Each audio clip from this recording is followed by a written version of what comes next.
Well, what is up, all of our liberty-loving friends? This is another fantastic episode of Good Morning Liberty. My name is Nate Thurston. Across from me, no one. No one's there.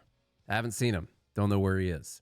Just kidding. He's upstairs getting caught up on some work. We had some fun festivities last week. I'd recommend it for everyone. It was actually a delightful experience. And one that I will be able to tell fun stories about until the end of all time. If you don't know what I'm talking about, you should go to the Fed Haters Club, joingml.com, so you can hang out with us on our private Discord channel every single day of the week when we want to. It's been a minute. I was sitting down here talking to Chuck earlier. I was like, man, I don't know if I remember how the podcast. It's been, let's see, we didn't do any shows last week. We did one extremely black-pilled show the previous week on Monday. So we almost took a full 2 weeks off from doing any shows. Luckily, Josh Martin's Minute has been throwing out some episodes for everyone. Also, Josh, I said Martin's Minute. It seems to be part of GML, if you ask me. Some great interviews. Also released an interview that I did on his podcast. Released that one yesterday. So if you want to go hear some of my personal struggles and story, you can go listen to yesterday's episode. So there's a lot of details in there. Maybe you guys haven't heard before. Go check it out. So it's our first show back for a while. In a while, there were so many things that happened over the break that I'm really just not going to be able to talk about all of them. Right now I have, just as an example, we're going to talk about the Netflix Warner Brothers thing today, which is now, I know, turning into a Paramount Warner Brothers thing. We're going to talk a little bit about antitrust, just to let you guys know so you don't waste any time getting duped by what I'm talking about here. Antitrust laws are some of my least favorite, probably the least favorite laws that we have. It's one of the most anti-American laws that I can think of. And so we're going to talk about antitrust. I'm going to talk about this idea that, let me get the guy's name, Dan Goldman has for the Robinhood Act, which is to tax those lines of credit that those evil billionaires get when they take out loans on their stocks and all that. And other things. We've got, Trump is talking about being able to have tiny cars. A lot of people super pumped about having that much coveted Toyota Helix. That has something that we could drive here in the U.S. So I got to talk about that soon. A lot of things happening on Venezuela while we were gone. This whole double tap strike thing happened. This controversy over a second strike to kill survivors of one strike happened the whole time that we were gone. We didn't get to talk about it at all. I haven't thrown out any thoughts about it at all. So not going to get to that today, but it's going to happen this week sometime. We'll talk a little bit about the Venezuela thing.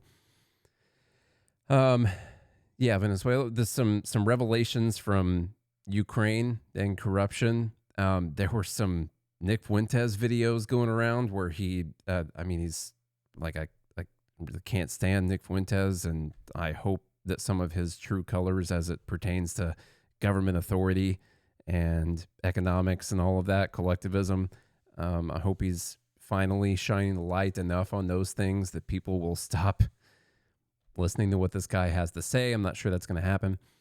Josh Hawley introduced some ideas for helping lower the cost of healthcare for people.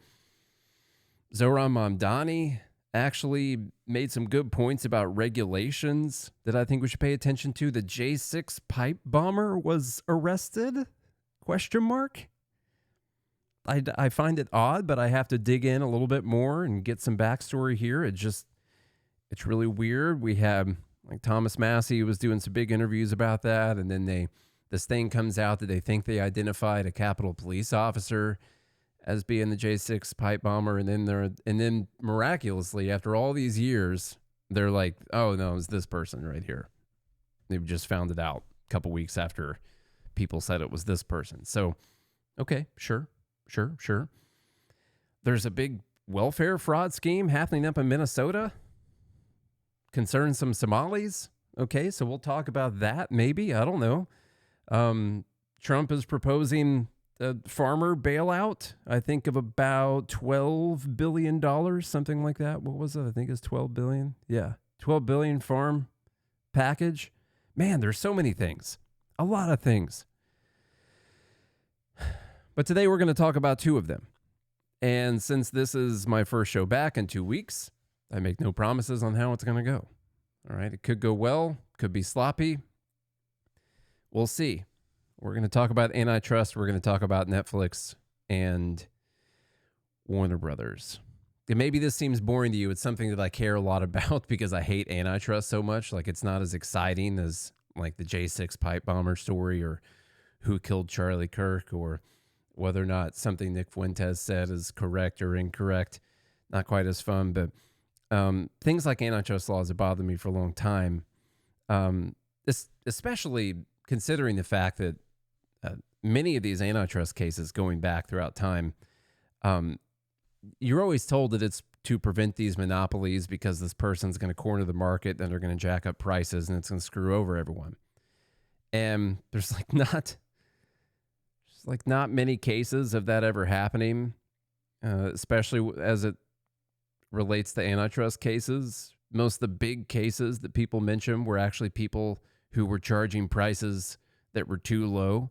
Antitrust is one of these weird things. Like, if you charge prices that are too low, that's like unfair competition. If you charge prices that are too high, then you're probably exercising like your monopoly power and doing that. And if you charge prices that are the same as everyone else, well, then you're a price fixing cartel. So too low, you could get prosecuted. Too high, you could get prosecuted, and charge the same, you get prosecuted as well under antitrust laws. And what this creates is actually this giant apparatus where you really just need to curry favor with whoever it is that's picking these prosecutors, picking the regulators, whoever it is that's in the White House, and deciding whether or not they're going to go after these companies. And that could be something that we see happening right now. I see a lot of people saying, well, there's a lot of corruption in this. These are people that are donating to the ballroom or the library, or Jared Kushner is involved, or Larry Ellison is involved, things like that. Well, that's what this system creates, is a massive opportunity for corruption. And it hardly ever considers what's best for the consumers, the people that are buying things. Like, literally, as I told you, a bunch of these cases over history have been going after people who were charging low prices on things. Specifically, that's what they were doing wrong. Their prices were too low on things. We'll look at the Morton Salt stuff, the Standard Oil stuff. Microsoft is a big one that didn't really have to do with the prices or anything. They just were putting their own programs on their own freaking software, and then they're a monopoly because of that. I find this whole thing to be very anti-capitalism and anti-American. Like, who is the government to tell someone who owns a business that wants to sell that business to someone who wants to buy the business that they can't sell it? You can't sell it to that person. In the case of this one, it's pretty interesting. Now we've got a war between Netflix and Paramount trying to buy Warner Brothers.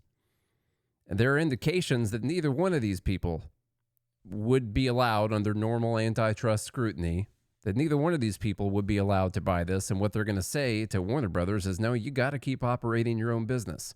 And they're like, I don't want to. I want to sell it to someone. These are the people that want to buy it. I'm tired.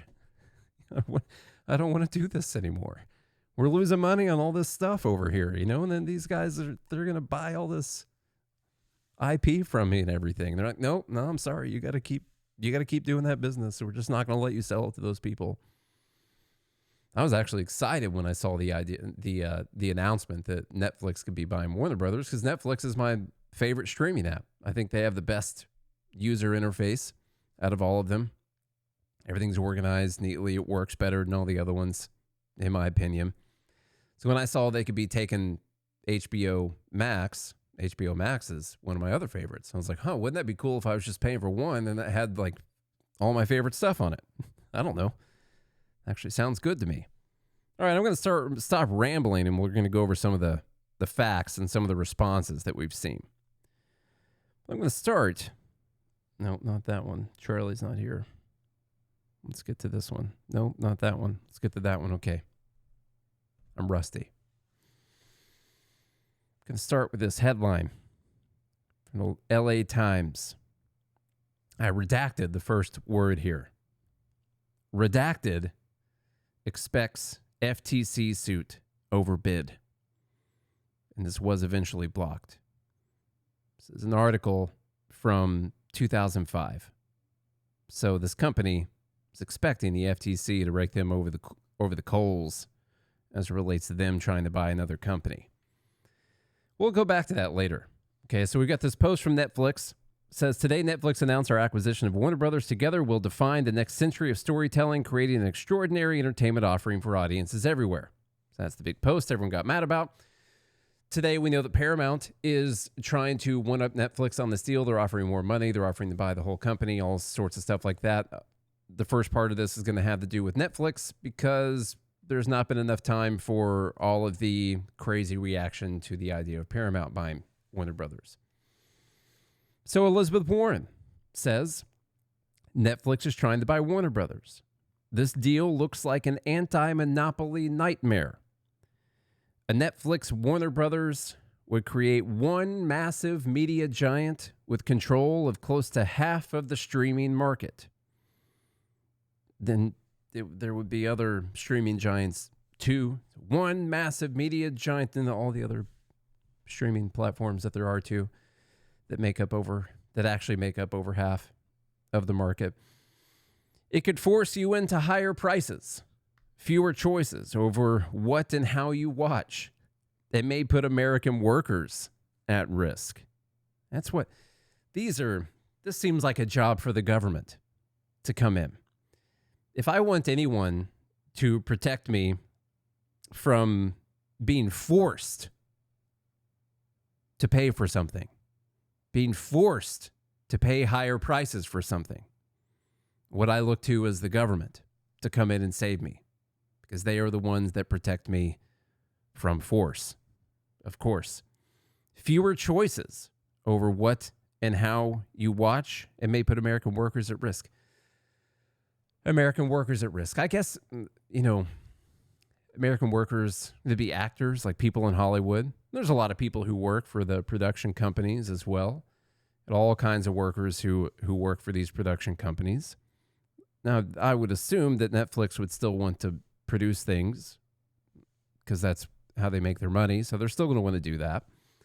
I don't see it as the government's job to try and protect those people's jobs at all. We'll talk more about whether or not the market should decide or if the government should decide later. I'm going to try to not get bogged down in all of my ideas as I'm giving you all of the reaction first.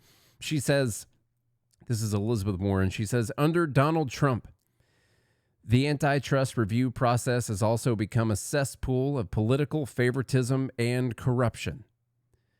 The Justice Department must enforce our nation's anti-monopoly laws fairly and transparently, not use the Warner Brothers deal to review to invite influence peddling and bribery. And I regret to inform her that is what setting up this entire apparatus does incentivize.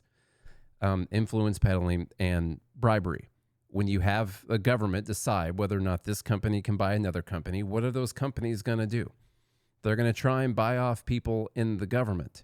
Of course, that's what they're going to try and do. You want to stop that from happening? Then take away this power from the government. That goes for any other regulations as well. My response to her on this was what I was alluding to earlier. The monopoly you represent, that's Elizabeth Warren, puts people in prison for not giving that monopoly money. I'll take Netflix owning Warner Brothers if that means I only have to pay for Netflix if I choose to do so.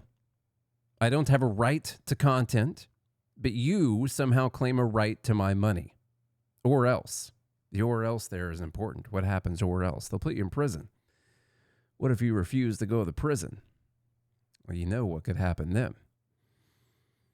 The government is a monopoly. They force you to give them money.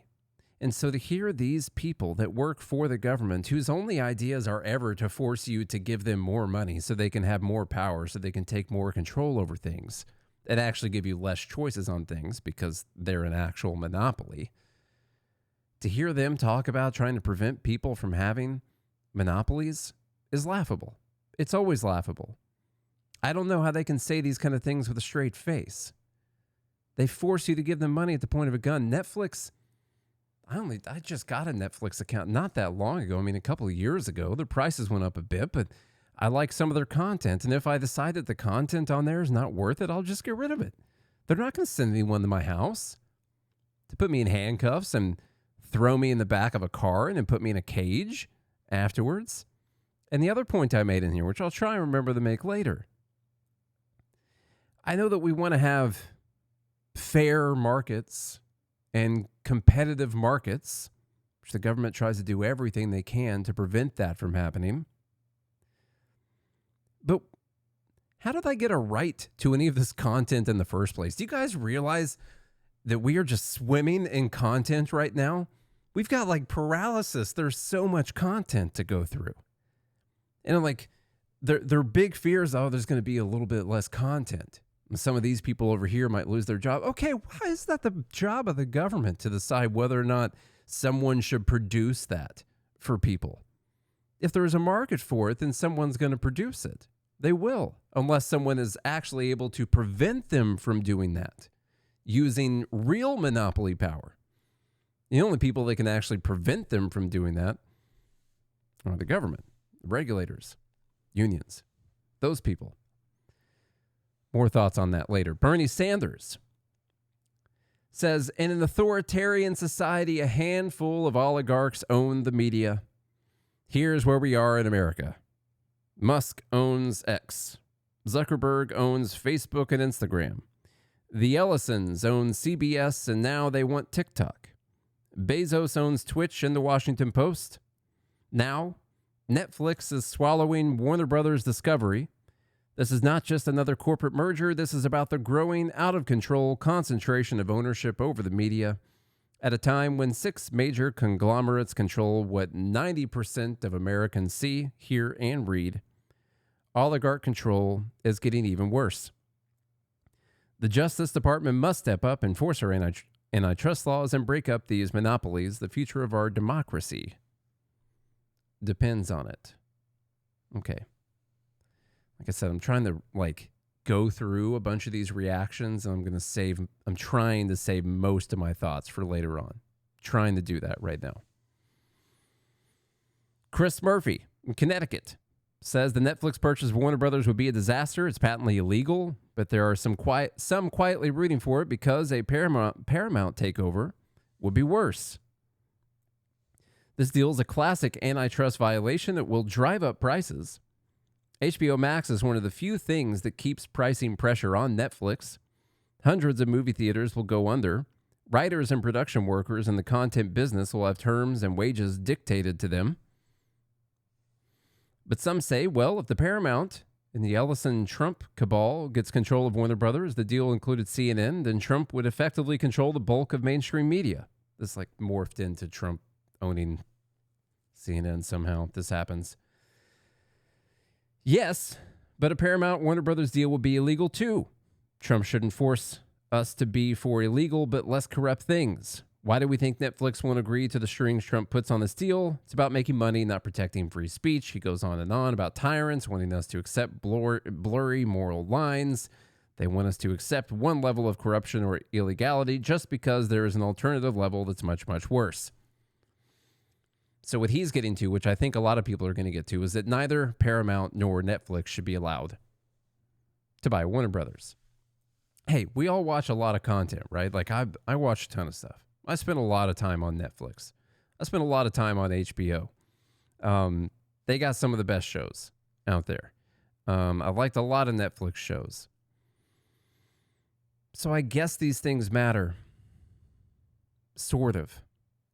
What I don't like is people thinking that the government, for some reason, needs to come in and control these industries. And it absolutely leads to corruption. The corruption that Chris Murphy was just talking about. Of course, these people have to get favors with Trump. They got to donate money to his library. They got to donate money to the ballroom. They got to maybe make favorable content. Maybe they got to put someone favorable over the head of CBS News or something like that. to try and make Trump happy so maybe the DOJ won't go after them. Those are exactly the kind of things that you don't want to happen. What you want is for these companies to be doing what the market wants, what the people want. And when they don't want it, well, they'll go to someone else. And by the way, it doesn't have to be one of these streaming apps. They could go to YouTube. They could go to TikTok. They could go to X. They don't even have to have one of these streaming apps to consume all of this content. This content is all over the place. Or they could go to some websites that I wouldn't recommend. Maybe they come with a virus every now and then. There's plenty of websites out there for people to consume this. Hollywood's upset about this too. And don't worry, people on the right are upset about this too, as some of you listening might be as well. Jane Fonda says Netflix's $82 billion deal is catastrophic. It's a catastrophic development that threatens to destroy the creative industry. Today's news, this is a quote from her, today's news that Warner Brothers Discovery has accepted the purchase bid is an alarming escalation of the consolidation that threatens the entire entertainment industry, the democratic public it serves, and the First Amendment. This threatens the First Amendment. See, the people that may or may not get their content out there because Netflix may or may not like it, well, they've got a First Amendment right to have a company publish their content. That's how blurry these lines are getting right now. Elizabeth Warren thinks Jane Fonda's right. New York Times has a lot of articles about it. I'm going to skip past this one. This is talking about how this is going to be the end of Hollywood. This is now officially the end. And what I'll tell you about that is the Netflix CEO said stuff in the past about, don't need movies on the big screen anymore.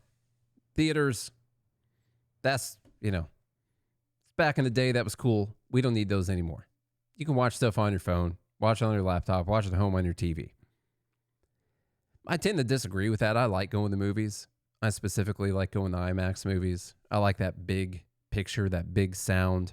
So when there's a big movie that comes out, went and saw Interstellar a couple times, Dune a couple times. Those kind of movies, like your big epic movies, I'm like, I really need to see those on a big screen. And there's actually a lot of people who agree with me on that. The Oppenheimer is another, I didn't really like that movie very much, but those kind of movies come to mind. And there's actually large audiences that go to see those. And what you're going to see is, even though Netflix CEO didn't sound too favorable about people going to movie theaters, they'll still put stuff in movie theaters. Like, if that's what you're worried about, if you're like, oh, it's going to kill the theaters, is this going to really hurt?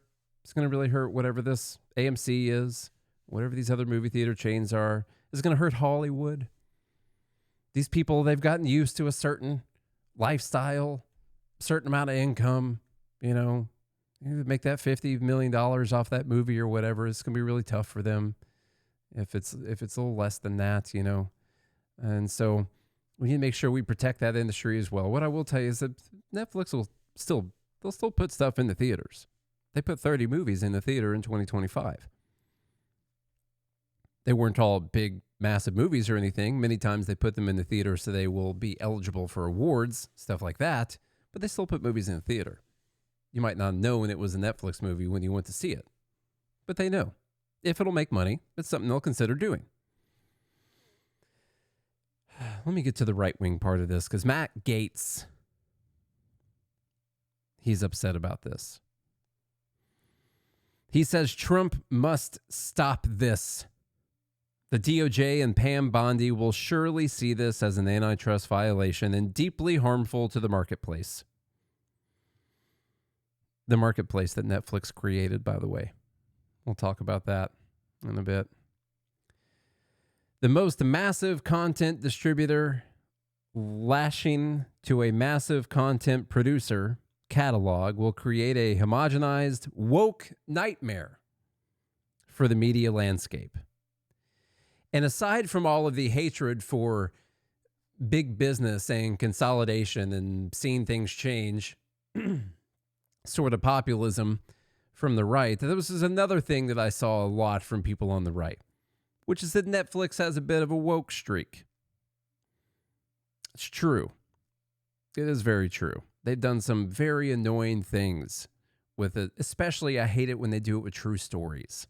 You guys know what they do, even when it's a true story. You don't have to have me explain it to you. There's always a few characters in there that they swap out. Even if it's a historical event, they will throw in certain character choices. And then you believe, because you didn't read about it or whatever, you believe that that was actually part of that historical event. Best thing to do is to just never trust that something that's been adapted for the screen is actually giving you the full true story, and you should read up on it or read a book or something like that. But the idea that this woke nightmare needs to be stopped by the DOJ purely because it's going to be too woke. I saw people saying they're going to wokeify your Looney Tunes. The Looney Tunes are going to be fake and gay or something like that. I don't know.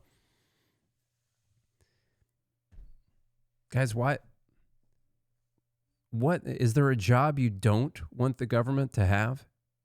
Like, why are we talking about the government preventing this? Because you potentially won't like the content that they'll put out? Don't buy it. I thought we championed the free market here.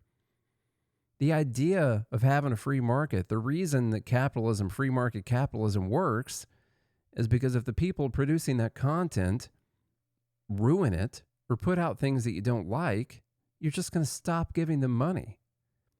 And you vote with your dollars. Since when did so many people on the right give up and decide to say, we will no longer believe that the free market will tell people what they should and should not create, that the market will decide what people want and what people don't want? They've completely given up and given in purely because they don't like some of the content that comes out. And I agree with you. A lot of it has been very annoying. There's a lot of things I just flat out won't watch because I know what they're trying to do. I just won't watch them. But it's not for the government to decide because you think the content's going to be woke. Let them fail. Remember, go woke, get woke, go broke, or whatever the saying is on that. Was that only because you thought the DOJ was going to block something from happening, or because it's something that people didn't want? Which one is it? And is that really something that you would want a different administration to do? People always fail to ask themselves this question because everyone's decided that their guy is going to be in power or someone similar to their guy is going to be in power for a long time. Is that what you want someone to decide? Like, they want to make that decision based on, well, I don't like this company buying that company because their content's been very right-wing coded. And it's very, on a masculine scale, I think it leans towards toxic. So I'm not a fan of that. Plus, there was this World War II movie, and they didn't say enough bad things about Hitler.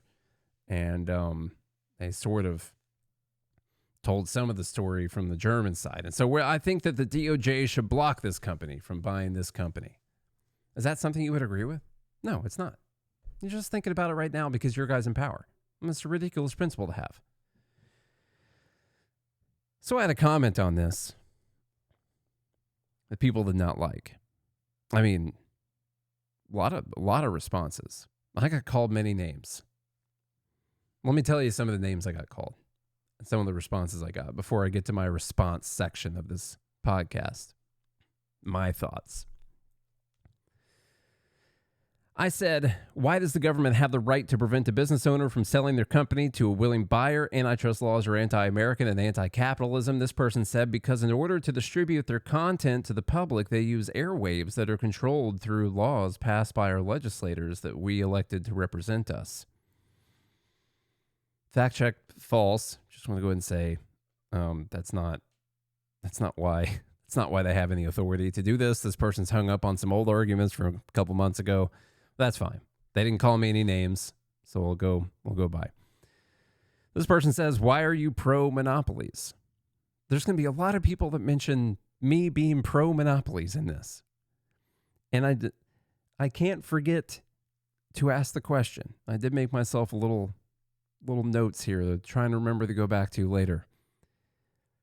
We're talking about if they merge together, like HBO Max and Netflix, it would be maybe somewhere around 40% of the streaming market. What's your definition of monopoly? But People just say monopoly. They just like saying the word, I guess. It just means that a business got too big. You don't like it. But what does that even mean? Everyone here knows that even if like Netflix and HBO were to merge together, which they said they'd keep the apps separate anyway, that you still have Peacock and Paramount and Disney and Hulu, which are the same thing. Capitalism, right? And whatever other streaming apps there are out there. I don't know. There's a lot of stuff. And by the way, you also have like billions of videos on YouTube and many other platforms, things you can find just released generally on the internet if you wanted to broaden out that market a little bit. And they're still like, yeah, it's a monopoly. What does this even mean? These words have no meaning. This person says monopoly is what is harmful. Look at the meat packing industry. Yeah, but I will ask you to refer back to your government. Please. This is like, yes, what you're wanting them to do right now is exactly how this happens. This person says monopolies ruin capitalism, dumbass. Can you guys tell me any monopolies? Just in the group. This is an actual question. In the group, hanging out with me right now. Anyone think of any monopolies in the group? And then I would ask, any monopolies that didn't get there because they used rules created by the government to control their competition? Unfortunately, PG&E is essentially a government-created monopoly. Yeah, they're all government stuff. Trying to think of a business, right? Yeah, utilities.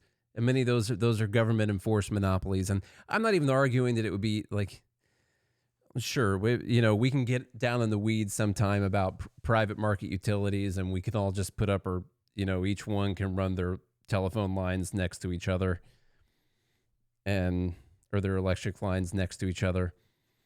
Yeah, most things coming up here have to do with government. I mean, by some of the definition they've used in the past to go after some of these companies, Facebook is coming to mind right now. There was a ridiculous, maybe it was the one against Apple. Like, I think Good Morning Liberty is a monopoly. Like, we have a monopoly on content that is produced in such a manner as the content released by Good Morning Liberty. And there's not really anyone else that can do exactly what we do. Like, sure, other people are going to talk about the same stuff and they're going to talk about it in a different way. But like, I've got a monopoly on the way that I'm talking to you guys about this right now. No one else is going to do it. Yeah, Martin's Minute's coming in. Losing market share right now, the Martin's Minute. That's what happens,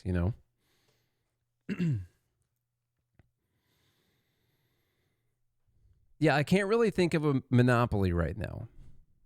Just not something that's ever existed in the free market. There could be a single seller of something that pops up. That's possible. But can they maintain that for a long period of time without competition entering that market? No, probably not. The only way they've been able to maintain that over a long period of time is by using the government to keep competitors away from them. So when this person says monopolies ruin capitalism, I'm trying to figure out what monopolies we're talking about.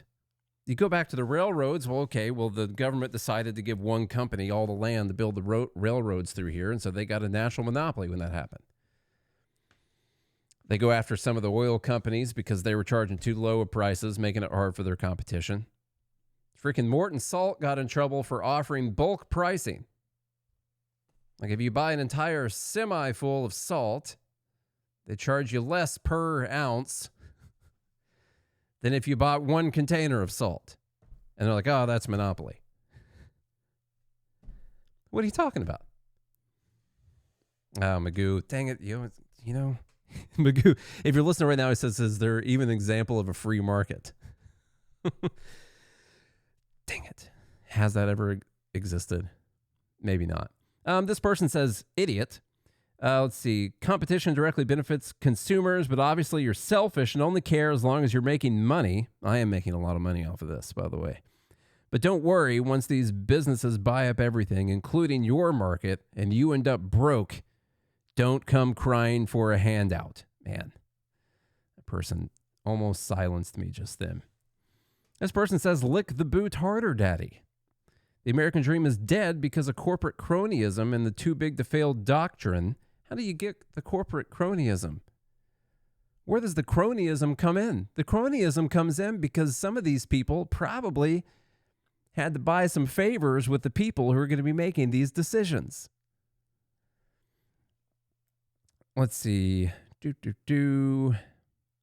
Because anti-competitive barriers to entry prevent new market participants from entering. What's the anti-competitive barrier to entry here? I'm just going over all the different arguments I've seen here. Anti-competitive barriers to entry. Like, we live in a world where having a really good product is an anti-competitive barrier to entry.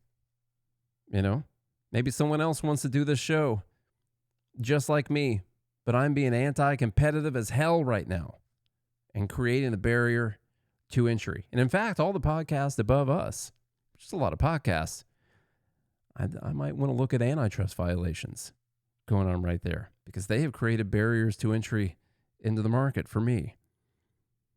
I mean, seriously, there's no barrier to entry here. I'm going to get into like how crazy of a story Netflix is in the first place. You're talking about a company that just created a new thing. Maybe some of you kids won't remember, but you used to look forward to when your red envelopes with DVDs in them would arrive in the mail. That was pretty cool. That was a game changer, okay? And I can't believe they were able to do that considering all the monopolies they had to fight against. This person says, shut your mouth. This person says, this is brain dead capitalism. This deal is the opposite of free market capitalism. This one called me a libertarian, okay, with a retarded argument. Okay, another dumbass comment. That's fine. Okay, antitrust laws are the backbone of capitalism. That's nice. This person says, educate myself before making an ignorant comment. This person says, hope you enjoy your subscription prices skyrocketing, you effing pig. And I took that personally.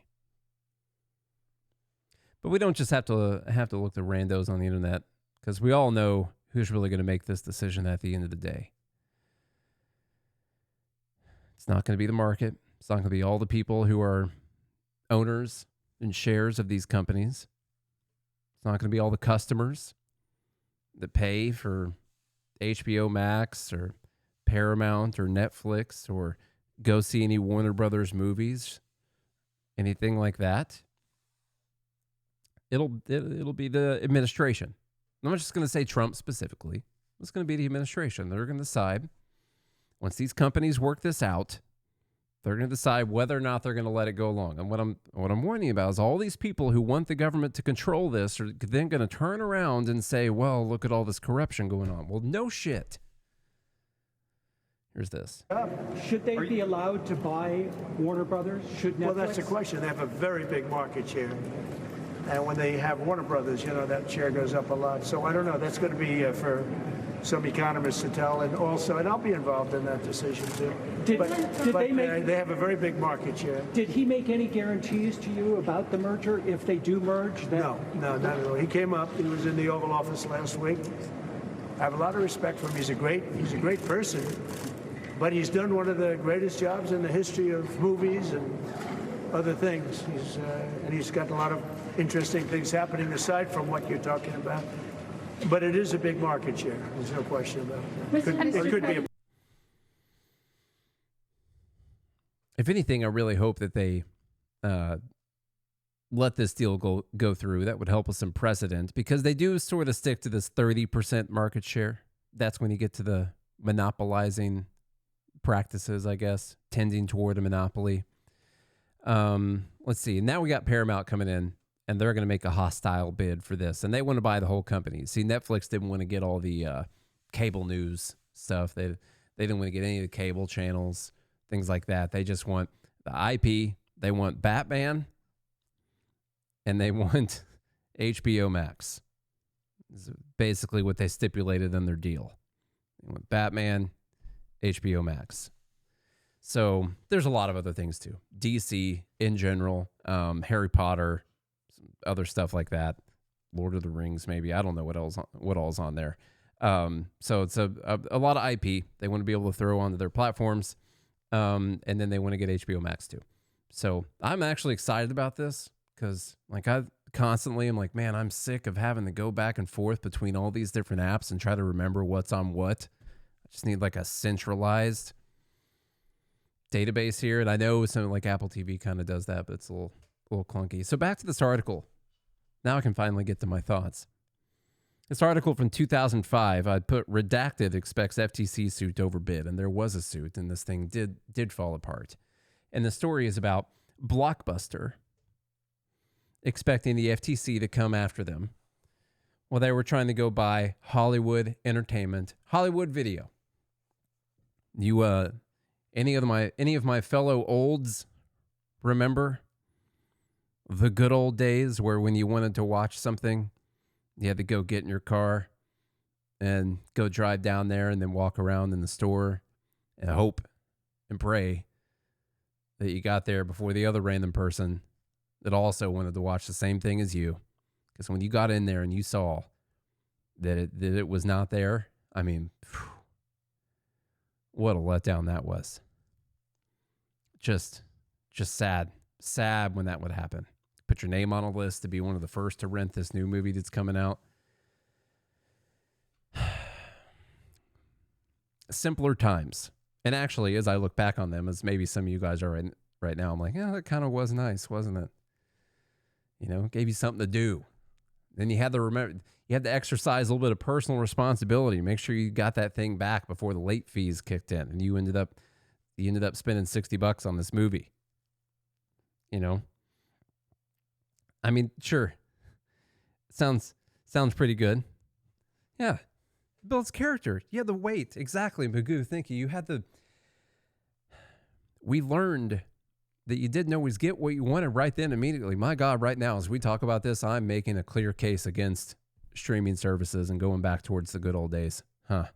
This is what went wrong. And actually, I'm not entirely unserious when I say that. More and more, instant gratification. Anything that we need, instant gratification. Never having to delay. You need it right now, you can go get it right now. Boomer take. Oh, anyhow, did you guys know that back in the day, Blockbuster Video was a monopoly, and they were exercising monopoly power over the video rental market in general. And I think this is just great. It's a great way of looking at it, because this article, where we're talking about them buying Hollywood Video, I think it would have brought them up to 50% of the video rental market or something like that. They just couldn't do it. They were going to be able to exercise too much monopoly power over all of the other people in the industry. They're just too big of a player. They got too big of a market share. What's crazy about the fact that this article is in 2005, March of 2005, is that 2 years later, Netflix introduced streaming. Now, Netflix was already doing, at this time, Netflix already existed. I think they started in the late 90s, where you could do your video subscription and they would send you a couple things. 2 years later, they introduced a streaming platform. Not like everyone had Roku TVs and Apple TVs and Amazon Fire Sticks and the apps on your phone and all that kind of stuff at that time. So it was a little bit harder to get to the streaming platform. Maybe it was PC or it was Xbox, something like that. But they introduced a streaming platform just a couple years after the FTC is going after Blockbuster for being a monopoly. A few years after that, Dish buys Blockbuster and immediately starts closing stores. A couple years later, they're all gone. No more Blockbuster. This is how quickly things can change. You never know what else is going to come into the market. If there is a market for something, that a company that people call the monopoly was effectively dead 2 years later because another industry disruptor came in. Netflix came in. They were already doing it over the mail. They came in with the streaming platform. Blockbuster was not ready for that at all. They also had competition from Redbox as well. And so they were just gone. Just a couple years prior, they were too powerful to be allowed to buy another video rental store or corporation. It's crazy how that happens. And like when you look at the way Netflix came up, this is wild to me. Like when Netflix started, as many times I talk about the percentage of an industry that is controlled. What market share do you control? Well, Netflix had 100% market share. They came out. They were the only company to do this. And you might think, well, they're introducing a totally new thing to people, So, of course, they had 100% market share. Well, how are they not able to use that as monopoly power, monopoly control over anyone else? What's crazy for Netflix is they weren't able to exercise their power because there were so many other companies out there that owned all the IP. Like Netflix came out there, they didn't have anything. So they came out and they decided to produce their own content. And they licensed some content from other people as well, obviously, to fill up their library. The fact that they're creating their own content is also important for the conversation. This company decided that they were going to introduce a totally new market to everyone. And within a few years, some of these other companies that owned things, Hulu came out like a year or two later. Bunch of the other ones already had all of the rights to all of this content. And so Netflix came out, they were able to license a bunch of this content because there was nowhere else for all those people to go. There weren't any other apps. And then they started pulling all that content away from Netflix because they started their own apps, which sounds, I don't know, isn't that anti-competitive? I'm not sure what the rules are on this. I guess somehow the market prevailed in this instance because Netflix said, well, you know what I'm going to do? I don't need to rehash the Batman story again. We don't need another Star Wars trilogy from us. We're just going to, there's a lot of people that write things. A lot of people write TV shows and movies, stuff like that. Go out there and we're going to pay those people and we're going to produce the shows. Like a production company, there's a building, and there's buildings, they call them stages, they're in Hollywood, and the company comes in, they produce the thing, like they're contract for hire people, okay? So Netflix is like, oh, we're going to pay that group of people to go produce something for Netflix, and they spent a ton of money creating their own content. And this is so important because one of the other arguments people make is that, well, they're going to have all this IP from Warner Brothers, they're going to have DC, they're going to have Harry Potter, whatever other stuff they're going to have.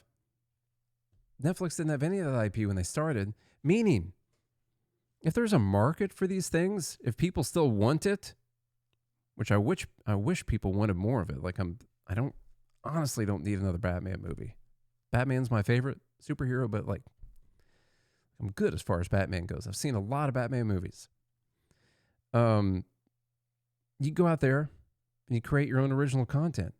There's a market for it. They spent a ton of money on House of Cards and Orange is the New Black and revamped Arrested Development and some other shows like that to have their own content out there. And people came. They put it up there. People came. They paid their subscriptions. Why are we accepting? There's so many people are accepting that that's just not possible anymore. No, once people have access to all of every single one of the Star Wars movies over here and all 87 Batman movies over here and the Harry Potter franchise and the stuff like that, there's no one's going to want to watch new content anymore. It's just not going to happen. I don't think that's the case. I think that if people still want to watch this, if there is still a market for it, then someone's going to produce it. Someone's going to create it. And if there isn't a market for it, then what are we all upset about? There's no market for it. Like, people don't want it enough. That's fine. I said in here, Trump should let Netflix buy Warner Brothers or Paramount buy Warner Brothers, whichever one. I like Netflix's app better, though. Let the market pick the winners and losers. If it creates a better product, consumers win. If it creates an arrogant behemoth that grows complacent like a lazy big monopoly, I just didn't want to use the word monopoly, some college dropout in a garage will disrupt it next year.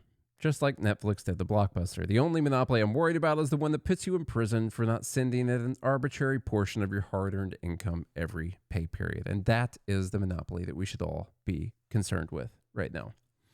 So when it comes to the monopoly argument, what the heck are people talking about? There's a lot of streaming apps out there.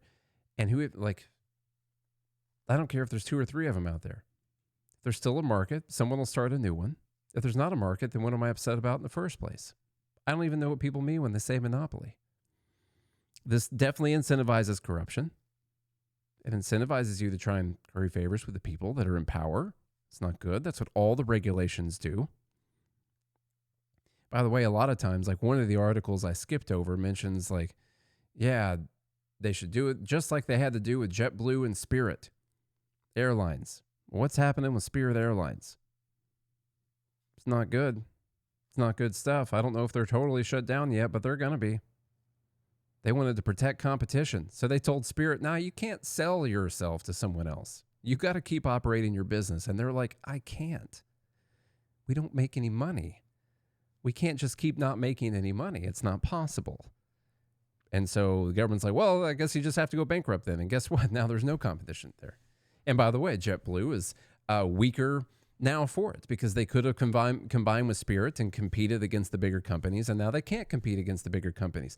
So who was helped with the antitrust laws in that case? The big companies. The ones that each separate one, someone would call them a monopoly, but they're like an oligopoly, I guess. The big companies were helped by 2 of the smaller companies not being able to come together in that case. Harmful to Hollywood and theaters, honestly, who gives a shit? I don't care. People will put movies in theaters if there's going to be people that want to go there and see them. If they're not, I don't expect them to just go lose money on movies and stuff. So if there's enough people that want to go to a theater to see a movie, then they'll put it out in the theaters. And if not, they won't. People in Hollywood, they're making 20, 30, 40, $50 million a year, and now they're like, well, Netflix doesn't pay as much. Okay. Well, start your own production company then. I can't feel bad for you on that. Is it going to wokeify stuff? I don't know. Maybe it will. That's not really for the government to decide. And I don't have a right to this content in the first place. We are swimming in content right now. So much content. I don't have a right to any of it. I should be thankful that they're out there creating this stuff in the first place, I guess, for me to occupy my time that I could be using for more productive means. But I should be thankful to them for making all of this stuff. When you get that show and it's just an amazing experience, thank you, company, for making that I paid a small fee for. More on this later in the week as we get more information. I'm going to end the show by spending like 15, 20 minutes on this 2-minute video. So this is Dan Goldman. He's upset about wealth inequality. And so he's got a new way to fix it, and that is by taxing the rich. But the problem with taxing the rich, of course, is that the rich don't take most of their income, much of their income, in actual salary payments. Most of their money is in stocks. When they sell the stocks, they have capital gains, but a lot of times what they do is they'll get loans on those stocks. And then they'll live off of that. They got to pay an interest rate on that. They got to pay the loan back, all that stuff. But he's got a way of, like, this is how we're going to solve the problem. Because these people have been evading income taxes, and we're going to find a way to tax them. So I want to go over his video, which honestly has a bunch of kind of like head-scratching moments in it that I just wanted to point out. Wealth inequality has skyrocketed over the last 30 years as people with assets see their wealth grow. All right. Now, already I'm 7 seconds into this video, and I have to point out, I don't know if it's just through the truth or autism or what it is. He's talking about wealth inequality and puts up a chart of income gains. Income gains at the top. Percentage change in income after transfers and taxes since 1979. It's not as if the wealth chart would be that much different or would destroy his point. I'm like, he's talking to me about wealth going up and he's presenting an income growth chart, and I'm just, As people with assets see their wealth grow and people who are wage earners see their wealth relatively decrease. Now, this is a great one that they do right here. The people at the top, they're seeing their wealth grow. And the wage earners, people who are wage earners, are seeing theirs relatively decrease. Now, what he means by relatively decrease is that over the same time period, the top 1% went up 300%, and the bottom 20% went up 132%. So, because the wealth of the top went up more than the wealth at the bottom, that is a relative decrease. Now, that would make sense if every time, like, what does that matter is my first question. Like, who cares? Like, oh, I just got a raise at my job. That's awesome. You know, can go pay for this over there. I can go see one of the last movies to ever show in theaters. That's going to be fun. I can help towards my rent. And I'm like, oh, no, wait. That other guy over there got a bigger raise than I did, which means my income just relatively decreased when compared to that person's. What does that even mean? No, they all went up. The Charlie showing says they all went up. It's just the one at the top went up more than the others, but they all went up. That's not okay. That's just not okay with him. Since the one of them went up more than the others, that means relatively the other one's decreased. What does that even mean? See their wealth grow and people who are wage earners see their wealth relatively decrease. That is unacceptable in the country that has the greatest economy in the world. And one way that this wealth inequality has dramatically increased is because the billionaires are not paying their fair share. The top 25 wealthiest people in America pay an effective tax rate of 3.4%. Not true. This is a new, I don't know how long this whole, well, the effective tax rate, but this thing came out calling it a true tax. I remember this sort of started coming out around the COVID times. I don't know if it's been around for a long time, but ProPublica started posting this thing called the true tax. And essentially the true tax is if your wealth went up a bunch, they counted that as your income. And then if you didn't pay, and then they take whatever money you paid into the government that year and did that as a percentage of how much what they call your income went up, and they say that's what your true tax was. But that wasn't your income. That was your wealth in the assets that you hold, like the ownership of a company that you started, or of a company that you own, something that you've invested in, or maybe it's a house, something like that. Well, you don't do this for everyone else. Like my effective tax rate is X on the income of my household, and we didn't put, well, here's how much our house increased in value over the last year, and so here's the true tax rate I paid. No, because I didn't take in any money from the fact that my house got more valuable. Elon Musk is at 3.3%. Jeff Bezos is 1%. How do they do it? They do it because they borrow tax-free against their assets, against their stock. So they get all of this cash that they can use without paying taxes on it. Well, that changes today. Today, I introduced the Robinhood Act, which would put a 20% tax on any loans that are taken out against assets like stocks, art collections, or other trusts. This is the way that billionaires are going to pay their fair share, and it will generate. All right, before we get to what it's going to generate, because that's when I want to start laughing about this. Yeah, they borrowed money tax-free that they had to pay back, and they had to pay an interest rate on it. Now, some of them, they borrow the money generally just to live off of, but since you're paying an interest rate on something, you're going to have to make more money off of whatever it is you're taking out that loan to pay for, which means you got to make some investments. You got to make some smart choices with that. Really big example of someone doing this is how was Twitter purchased by Elon Musk.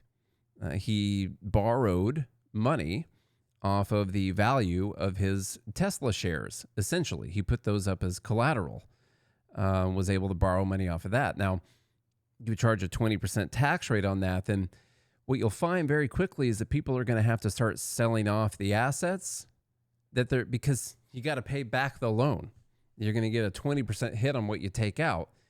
And so you're either going to have to be way riskier on what your investment is, you're going to be way pickier on what your investment is, or you're going to have to be so conservative that your investment is a sure thing that you can make back that money plus the 20% tax rate that you had to pay when you took out that loan.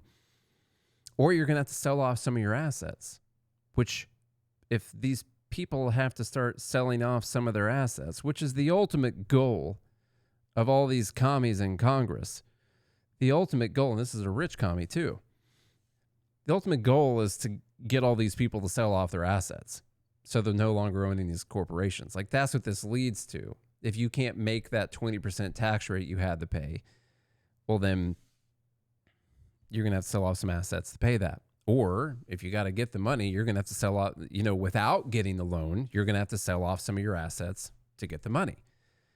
The ultimate goal is to get them to sell off the assets. And that, you might think, well, that's great because they're going to have to sell the assets off to other people and whatnot. It's going to have a pretty big downward effect on those assets, which, by the way, a lot of people are invested in those assets, not just them. People only focus on the rich people. People's 401ks, IRAs, pension funds, things like that are all invested in these corporations as well. They all expect to earn a return because they're all building towards their retirement. What I see here is just a downward movement to where we're all just dependent on social welfare schemes because you, at the end of the day, you're like, oh, screw the market. I don't care if the market goes up or not. Well, okay, well, there's a lot of people whose retirement depend on that, y'all. Let me play you the next part. This is the best part because we can make all the annoying economic libertarian arguments about how terrible this is. First off, taxation is theft, and so I don't want these people to have to pay a tax on that. People think, well, it's just not fair. They're able to take out these loans, and then they don't have to pay income taxes. Well, income taxes aren't fair. They found a way to get around them. Good on them. I'm happy for them that they found a way to get a smaller percentage, I guess, stolen from them, if that's the way that you want to look at it. We should all find a way to do that, in fact. And so if you want to go after the unfairness, maybe go after the unfairness of the income tax itself and not try to bring other people into the unfairness of it all with you. But then they make the argument, well, we got to do all these things and the government's got these massive deficits and we need Medicare for all and Social Security needs funded and all this stuff needs funded. Okay, well, I think the government should do less things. It's another problem we could solve. Get people out of the income tax unfairness by not charging them the income tax first off. All right, that'd be a good start. And also stop having the government do so many gall-darn things or dadgum things, however it is that you want to say it. But whatever, let's get away from that economic argument of how bad this would be for the economy as a whole, for them to find ways to steal 20% of that income and then waste it. They're going to waste half of it and they're going to blow the other half of it up. He's got projections for how much money this is going to bring in. This is life-changing. This is good stuff. Like, this is what we've been missing. He's going to make the billionaires pay their fair share because everyone's been saying we got all these problems because the billionaires aren't paying their fair share. Well, he's found a way to get the billionaires to pay their fair share. And it will generate nearly $300 billion over the next 10 years. Whoa. $300 billion over the next 10 years? I don't have a calculator out right now. But that's like $30 billion a year? And you're telling me that getting the rich to pay their fair share, we're finally going to get that? Is that it's going to be $30 billion? That is, sir, that is less than 2 days worth of expenditures for the U.S. government. And we got way more days worth of deficit than that, but that's less than 2 days. $30 billion? My God. We spent almost that much defending Israel from Iran earlier this year. Think about that, how the comparison of how much money we've sent to Ukraine or any of the other dumb things that we spent money on, all sorts of things, okay? $30 billion a year is what we're missing from the billionaires right now. That's why we have this financial catastrophe. Okay. If he wants to take $30 billion from the billionaires and put it towards our deficit, well, then I guess that's what we should do. Is that what he wants to do? In fact, there's one statistic that said the top 1% of the wealthiest Americans have borrowed $1 trillion in a recent year. This is a problem that we can solve with common sense tax policy, just like this Robinhood Act. And I'm proud to have such leading progressive groups backing and endorsing this bill, including the Americans for Tax. All right, a bunch of terrible people doing this. So, sorry, I thought that part was in the video. As I said before I started playing that video, okay, if he wants to take the $30 billion and put it towards the debt, I guess we got to put money towards the debt or towards the deficit, so we borrow less money. But here's the annoying part the annoying thing that these people always do. Elizabeth Warren does the same thing. Bernie Sanders does the same thing. They all do the same thing. We're running close to a $2 trillion deficit every year. We're going to be paying more on interest than we're paying for the military, I think by the end of 2026. I don't know when exactly that cross happens, but the only thing to stop that from happening is going to be if we drastically increase the military budget. And I think the NDAA came out last night or today, and so we might be talking about that tomorrow. But instead of increasing these taxes to try and pay towards the deficit, so we're not paying so much in interest, so we're not borrowing so much money, so we're not inflating the way our currency, they want to do this, and then they want to find new things to spend that money on. Like he says in this post, we're going to have revenue to pay for universal child care and pre-K and more. He even says and more. Not one mention of just putting it toward the deficit. Not one mention of putting it toward the debt. So any new money they talk about taxing right now, they never think about putting it towards the deficit. At least Republicans somewhat think about putting some of the new tariff money towards the deficit or towards the debt. They still want to use some of the other parts of it for bailouts and stuff, but at least when they bring in more theft, they're like, and we have a deficit problem, and we need to do just a little bit about that, the smallest amount that we can. We need to do that. Maybe someday in the future, in 3 years, we're going to do that. But no, when these people find a way to bring in more money, it means more programs. And that is just, it's disappointing, to say the least. Very disappointing, to say the least. We need more options. We need more politicians. No, we don't. We need way less politicians.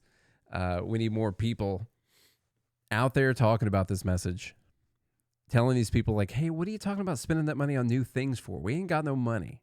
We got this big deficit, these big debts. We got this big interest we're paying for. We're inflating away our currency. And you want to do more things? None of this changes until we close the deficits. Like, number one thing, I don't think we're ever going to pay off the debt. But if we can close the deficit, we can keep this thing floating along for a good amount of years. Might even be okay if we can just close the deficit. I don't see enough people that are really concerned with doing that. All right, I got to go because I've had to pee really bad for like 20 minutes now. So just being totally honest with you guys, really got to pee. So I got to go. I think Charlie's going to be here tomorrow. Not entirely sure. He's catching up on some stuff. We had so much fun last week that coming down from that, like, adrenaline high has been difficult to get back into the political mindset, you know? And so I think maybe he'll be back tomorrow. We'll see. But if not, I've got roughly a billion things to talk about on this show. Thank you guys so much for hanging out. Hope you enjoyed it. Tell a friend, the family member, and the children that they need to leave a rating and review on their favorite podcast app. They need to go to joingmail.com, need to go to godhatesfeds.com, do all those great things. Leave a comment on X, leave a comment on YouTube. I don't know what else to do. That's all I can tell you to do. If you do every single one of those things, and I mean every single one of them, I'll be right back here again tomorrow, maybe Charlie too. Until then, have a good day and a good morning. Liberty.